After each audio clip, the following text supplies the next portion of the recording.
الحمد لله نحمده ونستعينه ونستغفره ونؤمن به ونتوكل عليه ونعوذ بالله من شرور أنفسنا ومن سيئات أعمالنا من يهده الله فلا مضل له ومن يضلله فلا هادي له ونشهد أن لا إله إلا الله وحده لا شريك له ونشهد أن سيدنا ومولانا محمدا عبده ورسوله أما بعد فأعوذ بالله من الشيطان الرجيم بسم الله الرحمن الرحيم التائبون العابدون الحامدون السائحون الراكعون الساجدون الآمرون بالمعروف والناهون عن المنكر والحافظون لحدود الله وبشر المؤمنين صدق الله العظيم. وقال النبي صلى الله عليه وسلم لغدوة ولروحة في سبيل الله خير من الدنيا وما فيها أو كما قال عليه الصلاة والسلام. بزرگوں، دوستوں، بھائیوں،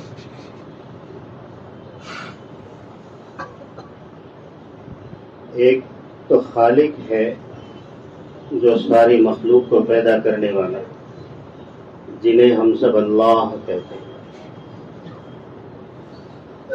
اور خالق کے علاوہ جتنی چیزیں دنیا میں آنکھوں سے دکھائی دیتی ہے، جو دکھائی نہیں دیتی، چاہے آنکھوں سے اوجھل ہو، وہ سب نام ہے مخلوق. اور مخلوق، یہ جتنی مخلوق نام کی چیزیں دنیا میں وجود میں آئی ہے، یہ مخلوق محتاجگی کو کہتے ہیں. ہر مخلوق محتاج ہے، اور خالق وہ ہے جس پر ہر مخلوق پر خالق کا کنٹرول ہے، پیدا کرنے والے کا کنٹرول ہے. اور یہ پیدا کرنے والا تمام مخلوق کو کون ہے؟ اللہ. کون ہے؟ اللہ ہے. اور اللہ وہ ہے جو ہماری آنکھوں میں، دماغوں میں، قلب میں، ہمارے علم میں یہ سما نہیں سکتا. اللہ وہ ذات ہے جو تمام تر عیوب اور تمام تر خامیاں جو مخلوق میں ہو سکتی ہے، وہ کبھی خالق میں وحدہ لا شریک لہ. اس کے لیے دوسرا لفظ قرآن نے بیان کیا ہے، اللہ الصمد. وہ کیا ہے؟ بے نیاز ہے. اور ہم سب اسی کو اپنا معبود، اپنا خدا، اپنا الہ تسلیم کرتے ہیں. لیکن قصور ہمارا یہ ہے کہ اس طاقت والے خدا کو مانتے ہیں لیکن اس کی طاقت کو نہیں جانتے. کیا کرتے ہیں؟ اس طاقت والے خدا کو مانتے ضرور ہیں لیکن طاقت کو نہیں جانتے. خدا کی قدرت کو جانتے ہیں لیکن خدا کی قدرت سے واقف نہیں ہیں. اب کیسا اللہ ہے دیکھو. یہ آسمان اللہ نے بچھایا ہے. کیسا بچھایا؟ بغیر ستون کے، بغیر سہارے کے، بغیر سپورٹ کے. آپ 10 بائی 10 کا ستون بغیر سہارے کے سر پر کھڑا نہیں کر سکتے. لیکن اللہ نے اتنا بڑا آسمان بغیر سہارے کے کھڑا کیا. کوئی سپورٹ دکھتا ہے؟ جی کوئی سہارا نظر آتا ہے؟ تو یہ اللہ کی ذات ہے. ایسے ایک آسمان نہیں، ایسے 7 آسمان پر آسمان اللہ نے قائم کیے ہیں. یہ وہ اللہ ہے جس کی قدرت کو ہم جانتے ہیں لیکن واقف نہیں ہے، اس کو بھروسہ نہیں کرتے. اللہ کی طاقت، اللہ کی قدرت. اور اصل آج کا مسلمان میرے بزرگوں اور خصوصاً ہم لوگ اللہ کی طاقت اور اس کی قدرت سے واقف ہو جائے تو ہمارے سارے ہموم، ہمارے سارے غم، ہماری ساری سوچ، ہماری ساری فکریں، یہ سب کافر ہو جائے. کیا ہو جائے؟ جی.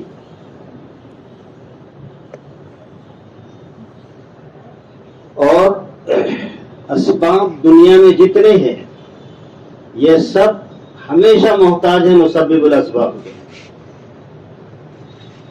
جتنے اسباب ہیں یہ کس کے محتاج ہیں؟ اسباب یہ مادیت ہے. اسباب کیا ہے یہ؟ اور مادیت کو آپ اپنے دلوں کے اندر اگر اتاریں گے تو ایمان کا اندر ذوق پیدا ہوگا، ایمان میں کمزوری آئے گی.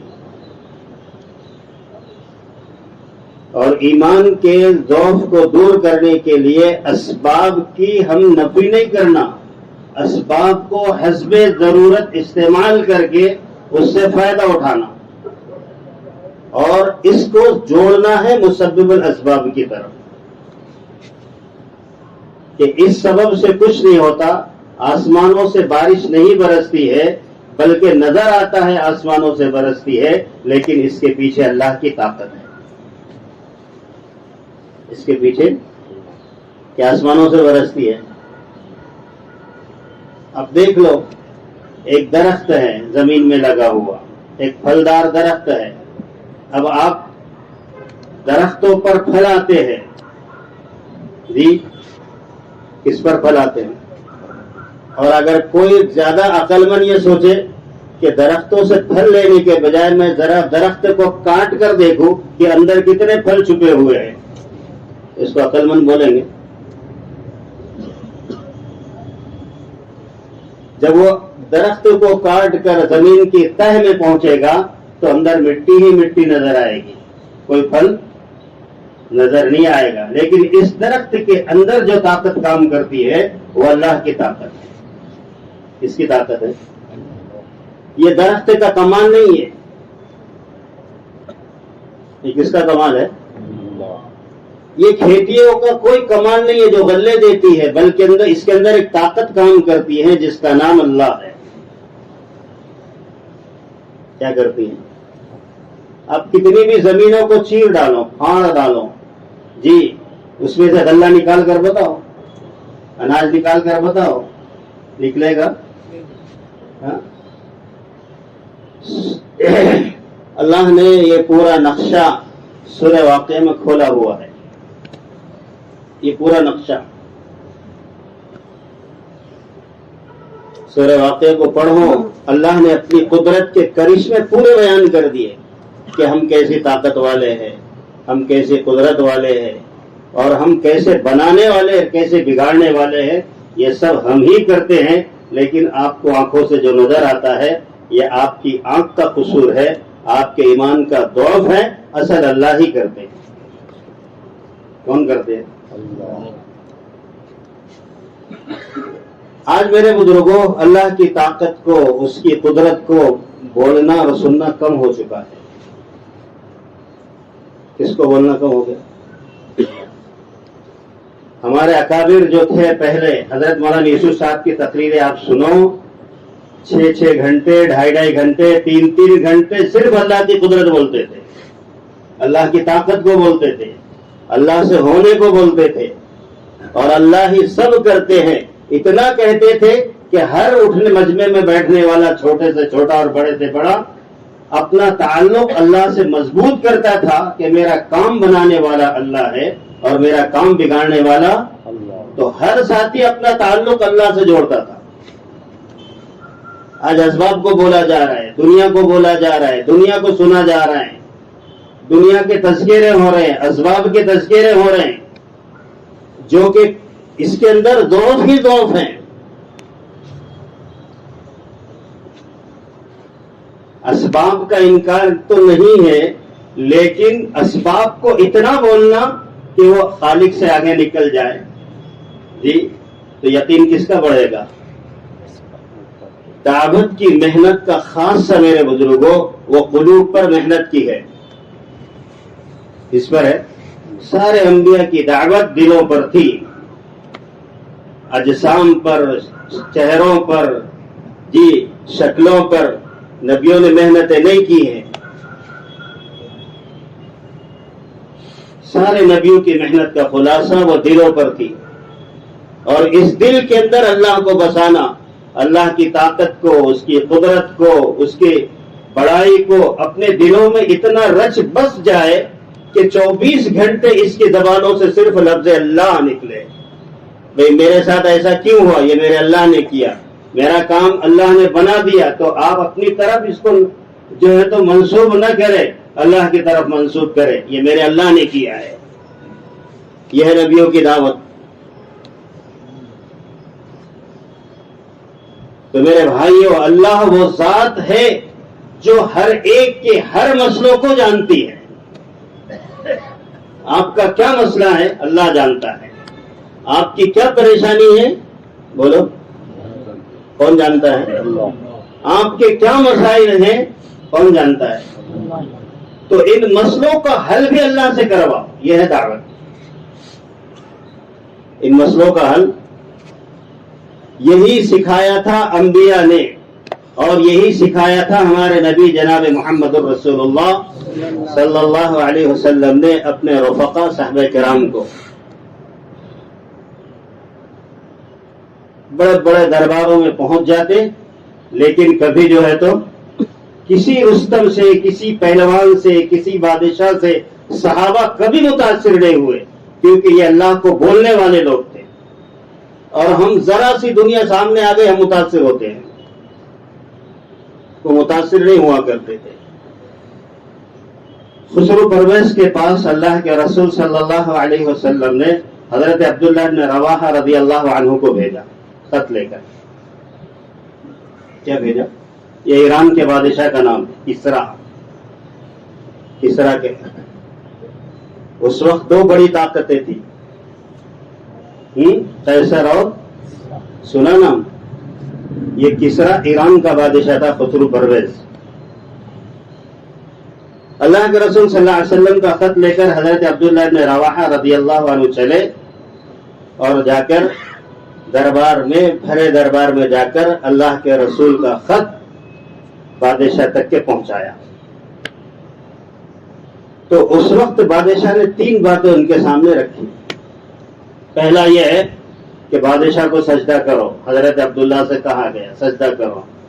حضرت عبداللہ نے فرمایا ہم اللہ کے علاوہ کسی کے سامنے سر نہیں جھکاتے، تو اس سے تیرے سامنے ہم کبھی سجدہ نہیں کریں گے. ہمارے تخت کو سجدہ کرو، جو بادشاہ کا تخت ہے اس کو سجدہ کرو. حضرت عبداللہ نے فرمایا یہ بھی نہیں ہو سکتا. پھر اس کے بعد فرمایا بادشاہ کی تعظیم بجا لاؤ. درباروں میں کہا، فرمایا تو ہم محمد الرسول اللہ کے غلام ہیں، ہم کسی اور کے غلام نہیں ہیں. اور پھر پرویز خسرو کو بہت غصہ آیا، اور اس نے کہا کہ قاصد کا جو ہے تو خیال رکھا جاتا ہے. جب ایک ملک کا دوسرے ملک میں قاصد پہنچتا ہے، اس کے لیے اس وجہ سے میں تجھے مارتا نہیں ہوں، قتل نہیں کرتا ہوں. اس گستاخی پر تو تیرے 2 ٹکڑے کر دینے کا حکم تھا مجھے، میں کر سکتا ہوں. لیکن حضرت عبداللہ بن رواحہ نے بہت پیارا جواب دیا. کیا فرمایا؟ یہ کہا پرویز خسرو نے، اور حضور کا خط پھاڑ دیا. حضرت عبداللہ بن رواحہ ایک جملہ کہہ دیا، وہ تاریخ میں لکھا گیا. فرمایا کہ بادشاہ سلامت، میرے نبی کے خط کو تم نے میری نگاہوں کے سامنے پھاڑا ہے. قسم خدا کی اگر میرے جسم کے 2 ٹکڑے کرتے تو میں اس کو برداشت کر سکتا تھا، لیکن میرے نبی کے خط کو تم نے پھاڑا ہے. رو پڑے اور وہاں سے غصے سے چل پڑے. واپس آئے اللہ کے رسول کے پاس اور پوری کارگزاری سنائی. اور اس میں حضور کو جب یہ بات پہنچائی گئی تو اللہ کے رسول صلی اللہ علیہ وسلم نے ایک ہی جملہ فرمایا، ایک ہی. وہ جملہ ایسا تھا کہ عرش تک پہنچا. اللہم مسجد کل ممزق، اے اللہ خسرو کو اور اس کی سلطنت کو پھاڑ دے جیسے اس نے نبی کے خط کو پھاڑا. ہلاک کسرا، حدیث میں آتا ہے کہ کسرا ہلاک ہوا، ایسے ہلاک ہوا کہ بیٹا باہر آیا تلوار لے کر اور بیٹے نے باپ کے 2 ٹکڑے بھرے دربار میں کر دیے. نبی کی دعا کا اثر، باپ کے 2 ٹکڑے کرنے والا یہ خسرو، عزیز پرویز خسرو کا بیٹا، یہ آیا دربار کے اندر، باپ کے 2 ٹکڑے کیے اور لاش کو کتوں کے سامنے پھینک دیا اور کتوں نے لاش کو نوچا ہے. اس کو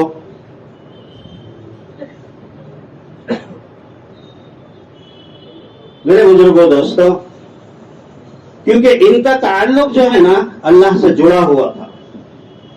کیسے؟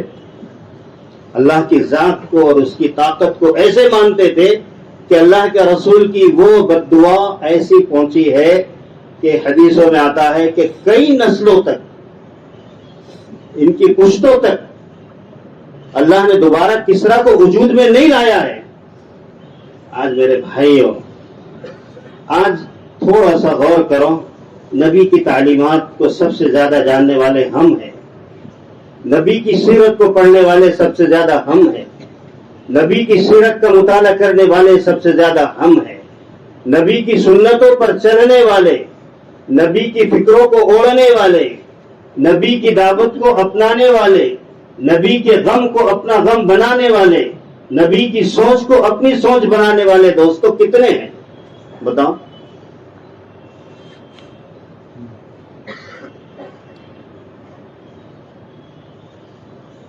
صحابہ ذرا بھی ایسے آپ نے سنا ہوگا، ربیع بن عامر رضی اللہ عنہ کا واقعہ رستم کے دربار کے اندر کا، ایسے کئی صحابہ ہیں.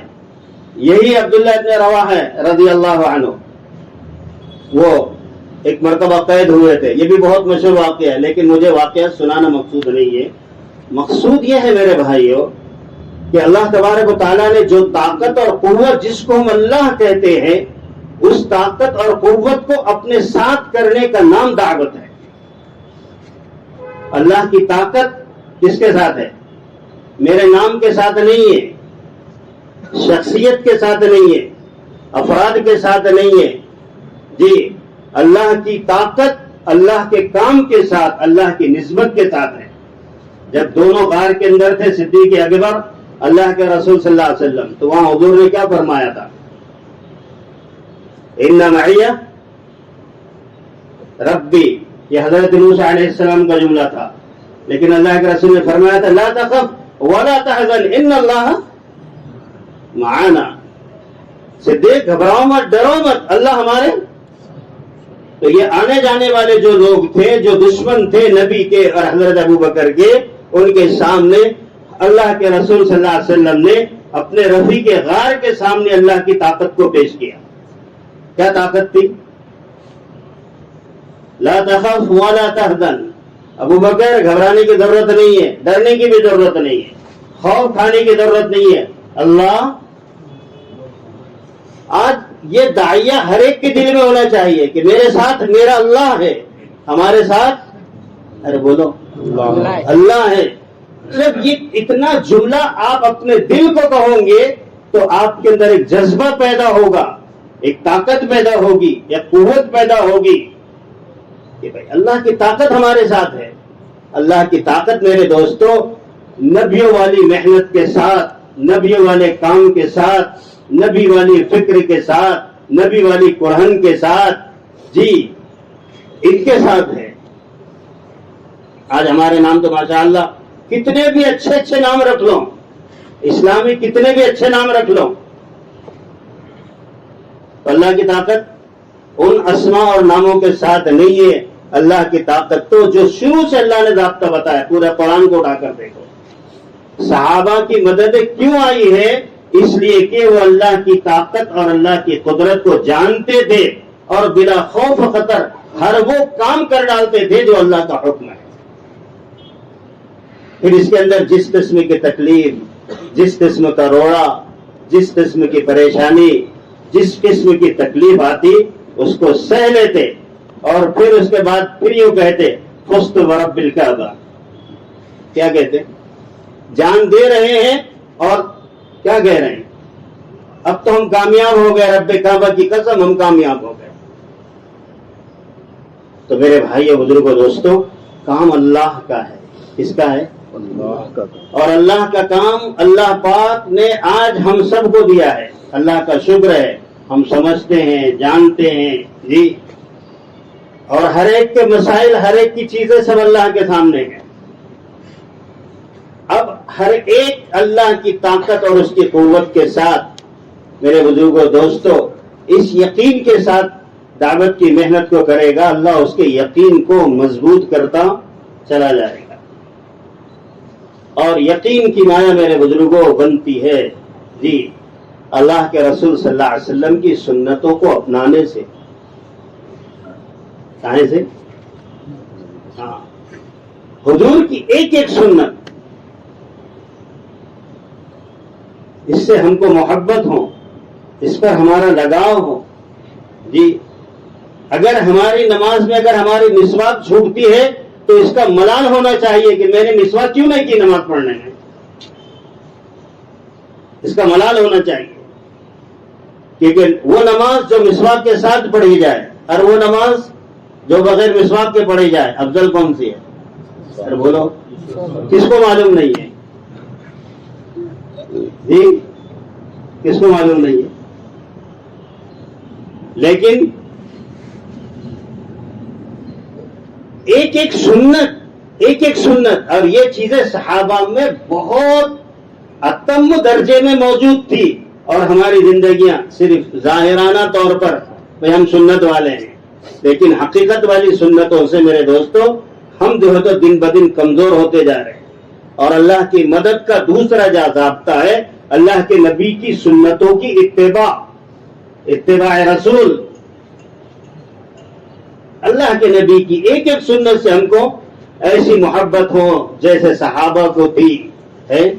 اگر میرے اندر سنتیں کم ہیں تو اس کو لانے کی فکر مجھے کرنی ہے، کیونکہ جس کی زندگی میں نبی کی سنتیں زیادہ ہوگی کل نبی سے اتنا ہی وہ قیامت کے دن کیا ہوگا؟ قریب ہوگا. نبی سے قریب ہونے کے لیے کیا اپنانا ہے؟ نبی کی ایک ایک سنت کو میرے دوست بھائیو اپنی زندگی میں لانے کی محنت اور کوشش، کیونکہ اللہ کو یہ زندگیاں پسند ہیں اور اللہ کو نبی کی جسم سے، نبی کے ذات سے، نبی کے اقوال، فعل، حرکات و سکنات سے جو چیزیں نکلی ہوئی ہے اللہ اس سے محبت کرتے ہیں. اور جو ان کو اپنے گلے لگائے گا اللہ اس سے محبت کریں گے. قل ان کنتم تحبون اللہ فاتبعونی یحببکم اللہ. اور اللہ کا وعدہ ہے بخشش کا. کیا وعدہ ہے؟ نبی کی سنتوں پر تمہاری بخشش ہوگی. کیا پر ہوگی؟ میرے کھانے میں، میرے چلنے میں، میرے رہنے سہنے میں، میرے کھانے پینے میں، میرے چہرے مہرے میں، میرے تجارت میں، میری زراعت میں، میری کمائی میں، میرے لین دین میں، سب چیزوں میں دیکھا جائے گا کہ کس چیز کو آپ ترجیح دیتے ہیں. تو میرے دوستو اپنے ہر کام کو نبی کی طریقے کے مطابق کرنے کی فکر اور کوشش کرنا یہ ہر ساتھی کے لیے بہت ضروری ہے. اور میرے بھائیوں یہ چیزیں ہمارے بزرگوں نے رات کی تنہائیوں میں اللہ کے سامنے رو رو کر مانگی ہے. کیسے مانگی ہے؟ آج ہم مانگتے ہیں کہ رو رو کر اے اللہ مجھے ایمان کی حقیقت عطا فرما. کیا مانگتے ہیں ہم لوگ؟ ایمان کی حقیقت کو مانگنے کے لیے خوب آنسو نکلا کرتے تھے، تھاڑے مار کر رویا کرتے تھے پہلے لوگ. آج پوری بھری مجلس میں ایک اللہ کے سامنے آنسو بہانے والا نظر نہیں آتا. اس لیے حضرت جی نے آخری اجتماع میں یہ بھی ایک بات کہی تھی، مولانا انعام الحسن صاحب رحمۃ اللہ علیہ نے، کہ بھائی خروج بہت ہو گیا، اللہ کے ساتھ نکلنے والے بہت ہو گئے، لیکن آج رونے والوں کی بہت کمی ہے۔ پہلے رونے والے بہت تھے، نکلنے والے آج نکلنے والے ہمارا نکلنا بھی رسم بنتا جا رہا ہے۔ کیا بنتا جا رہا ہے؟ نکلنا بھی، خروج بھی رسم بنتا جا رہا ہے۔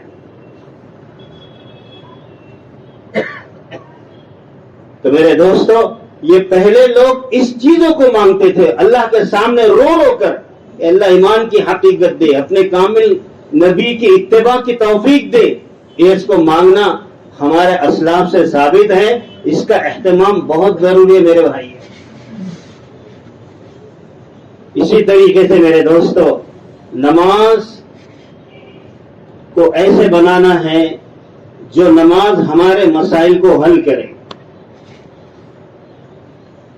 کس کو حل کرے؟ ہاں، نماز اللہ نے دی ہے مسئلوں کو حل کرنے کے لیے، اور نماز سے جیسے صحابہ نے اور تابعین نے، تبع تابعین نے، اللہ والوں نے اور اسلاف نے اپنے سارے مسئلوں کو نماز سے حل کیا ہے۔ کیسے؟ ہم ہمارے اپنے مسئلوں کو اسباب سے حل کر رہے، شکلوں سے حل کر رہے، چیزوں سے حل کر رہے، مخلوق سے حل کر رہے، اور یہی سب سے بڑی کمزوری ہے۔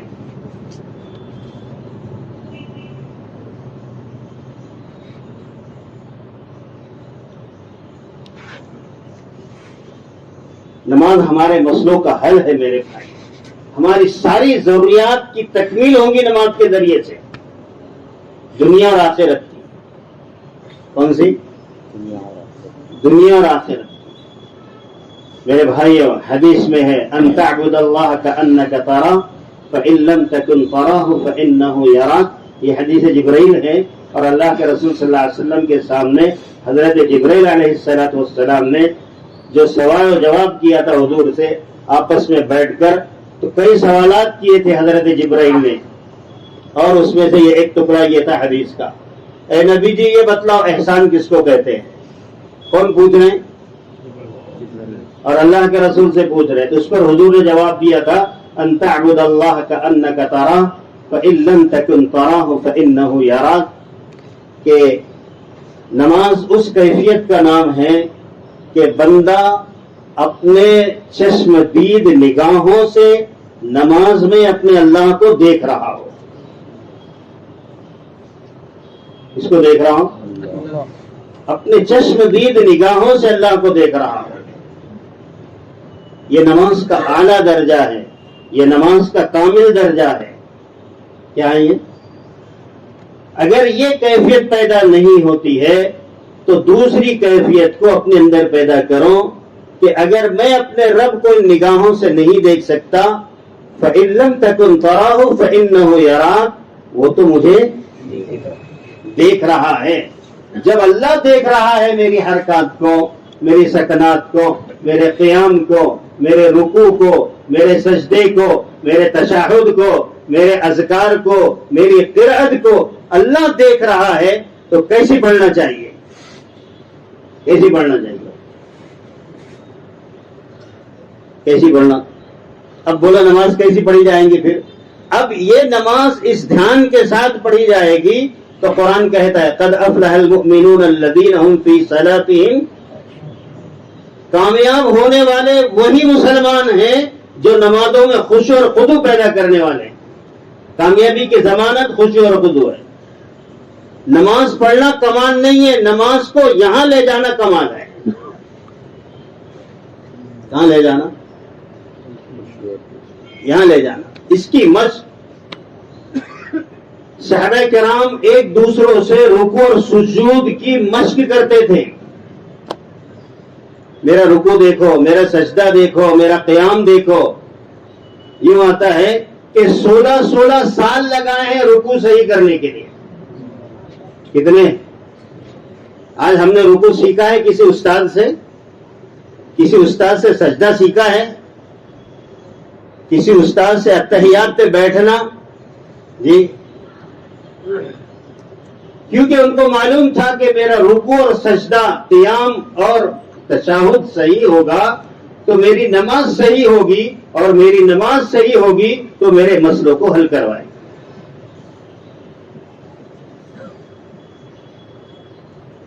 جو سب سے اہم چیز ہے، قیامت کے دن سب سے پہلے کس کا حساب ہوگا؟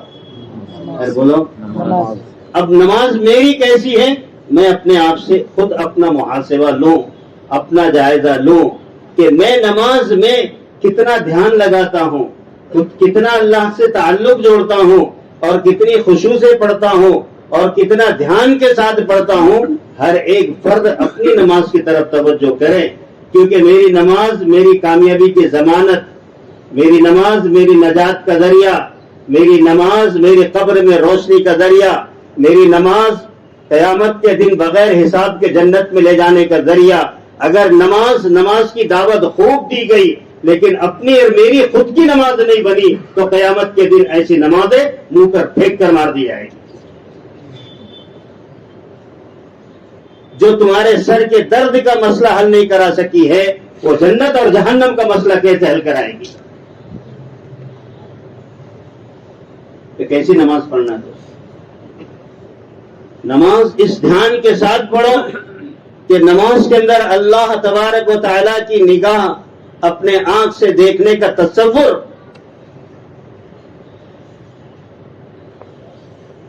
اس دھیان کے ساتھ نماز پڑھیں گے تو یہ ہماری نماز ہماری دنیا میں، ہماری دنیا کے، ہمارے کاروبار کے، ہمارے روزی کے، ساری چیزوں کی ترقی کا ضامن بنے گی نماز۔ اور اللہ کا وعدہ ہے، اللہ کا وعدہ ہے نہیں، وَأْمُرْ أَهْلَكَ بِالصَّلَاةِ وَاصْطَبِرْ عَلَيْهَا لَا نَسْأَلُكَ رِزْقًا۔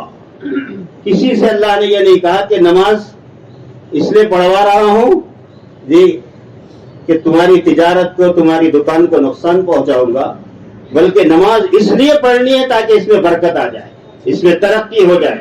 اللہ کہتے ہیں ہم تم سے روزی کا سوال نہیں کرتے، روزی تو ہم دیں گے۔ کون دیں گے؟ روزی کا دینے کا وعدہ اللہ کا ہے۔ پھر لیکن 15 منٹ کے اندر بھی ہم کتنے سجدے کر کے نکل رہے ہیں۔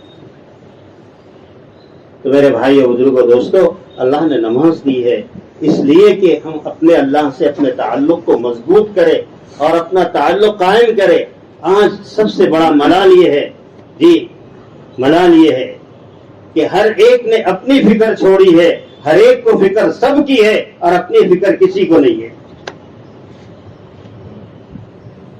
اپنی فکر اسی کا ذکر ہے۔ اور حضرت مولانا یعقوب صاحب رحمۃ اللہ علیہ وہ ہمیشہ بھی پیچھے مشورے میں، آخری جو مشورہ تھا اس میں اس پر ہی بات کیے تھے حضرت مولانا نے، وَتَبَتَّلْ إِلَيْهِ تَبْتِيلًا، سورہ مزمل کی آیت ہے، اس کا ٹکڑا ہے، اور اس پر اشارہ کیا تھا اے بندے تو سب کا ہو گیا، سب کی طرف تیری نگاہ ہے اور سب سے تو جڑ گیا، بتلا یہ سب میرا دیا ہوا ہے، زندگی اللہ کی دی ہوئی ہے، سانسیں اللہ کی لے رہا ہے، یہ کان اور آنکھ اور ناک اور جسم کے کروڑوں کے اعضاء میرے جسم پر چسپاں ہیں، یہ سب اللہ کے دیے ہوئے ہیں۔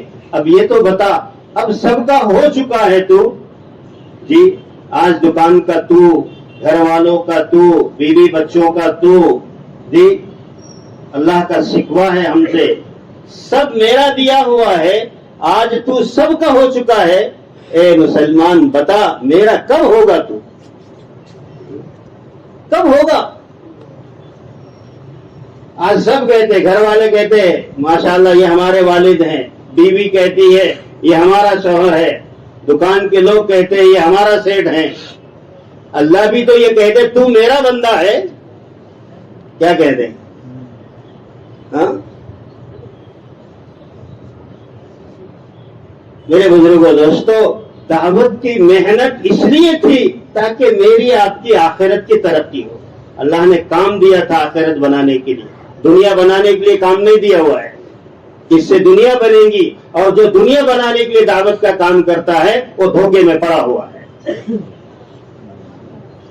اس کے لیے کام کرنا، یہ دعوت کا کام آخرت بنانے کے لیے ہے۔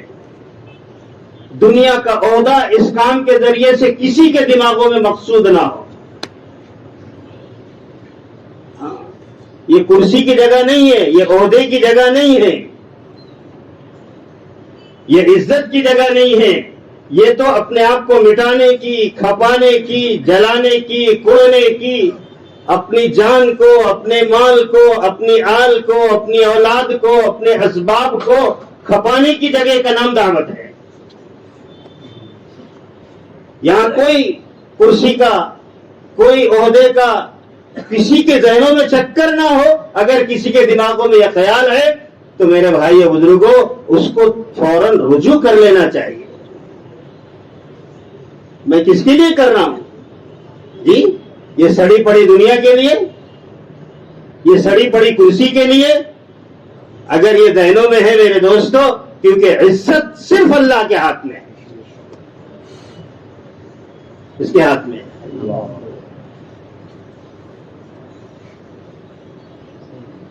اور جب اللہ عزت دینے پر آتے ہیں تو جیسے میں نے ایک چھوٹا واقعہ سنا دیا حضرت عبداللہ بن رواحہ کا، ایسے کئی صحابہ کے واقعات ہیں، کئی واقعات ہیں جن کو کوئی جانتا نہیں تھا، لیکن رسول پاک صلی اللہ علیہ وسلم کی خدمت میں آ کر اپنے آپ کو پیش کیا ہے اور اپنی آخرت کو ترجیح دی ہے، تو اللہ نے قیامت تک کے لیے ان کے نام کو روشن کیا ہے۔ قسم خدا پاک کی، جتنے صحابہ حضور کے ساتھ کام میں لگے ہوئے تھے، قیامت تک کے ان کا نام مٹ نہیں سکتا۔ اور جب تم کسی صحابی کا نام لو گے تو ان کے آگے آپ کو رضی اللہ عنہ کہنا ضروری ہے، اور صحابی کے نام لینے پر 10 نیکیاں ملے گی۔ کیا ملے گا؟ آپ کے نام پر 100 ملے گا۔ میرا نام کوئی لے لے، آپ کا نام کوئی لے لے، کیونکہ انہوں نے اپنے آپ کو کھپایا تھا۔ آج تو میرے دوستو سارے باطل جذبے، سارے فاسد جذبے، سارے گندے جذبے دعوت کے ساتھ جڑ گئے، سب کو جوڑ دیا ہم نے دعوت کے ساتھ۔ یہ تو مٹانے کا کام تھا میرے بھائیوں، کیا تھا؟ اور یہی مقصود ہے۔ ہمارے چھٹے نمبر کا مقصد کیا ہے؟ حضرت مولانا شاہ محمد یوسف صاحب رحمۃ اللہ علیہ کے اس چھٹے نمبر کو پڑھو اور اس کو سمجھو۔ حضرت کہتے تھے اس آیت کے ذیل میں، ان اللہ اشتری من المؤمنین انفسهم واموالهم بان لهم الجنہ یقاتلون فی سبیل الی آخر الآیہ۔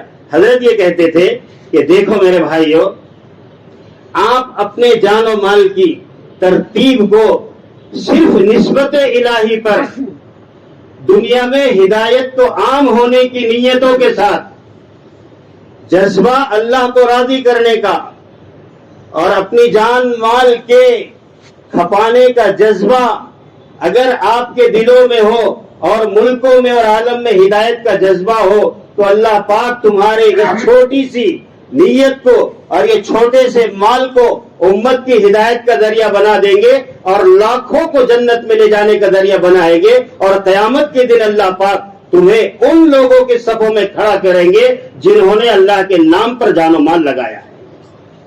یہ جذبہ ہے۔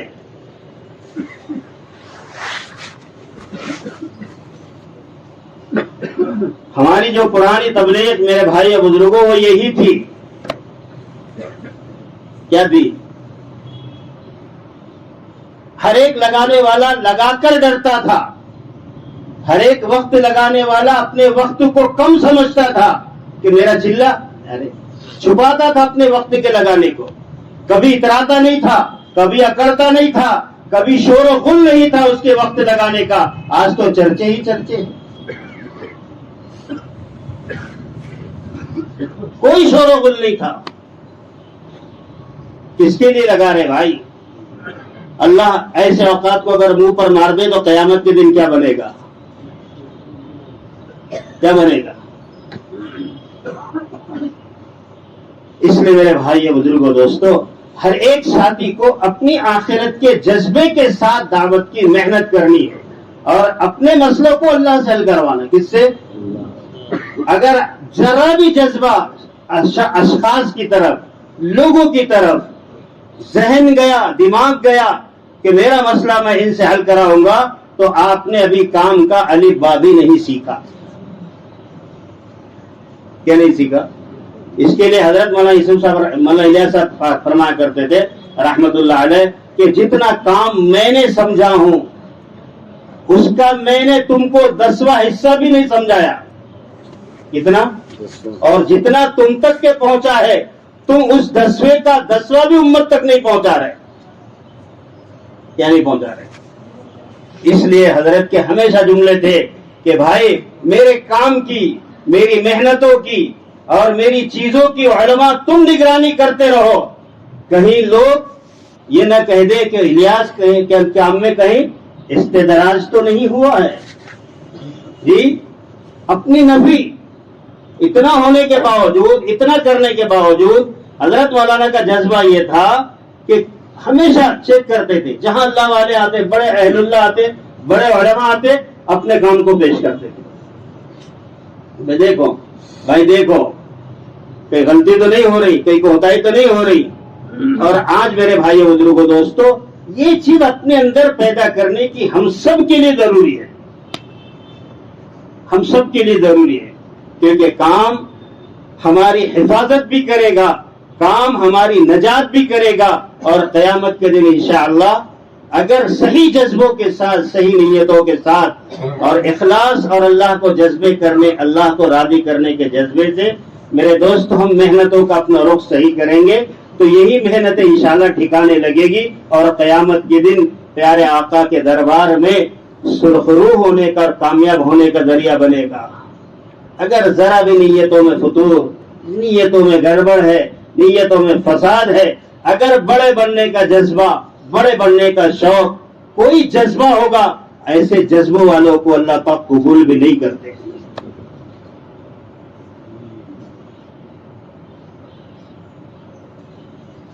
اس لیے میرے بھائیوں، وقت اس لیے لگانا ہے تاکہ میری اپنی ترقی ہو، اللہ کے راستے میں اس لیے جانا ہے تاکہ میرا اللہ کا تعلق مضبوط ہو، میرے اندر صفات آئے، میرے اندر خوبیاں آئے، میری دعائیں قبول ہو جائے اور اللہ کی نگاہ میں مستجاب الدعا بن جاؤں.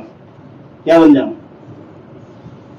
اس کے لیے دوستو نیتیں کرو، ہم سب اللہ ہی کے لیے وقت لگائیں گے.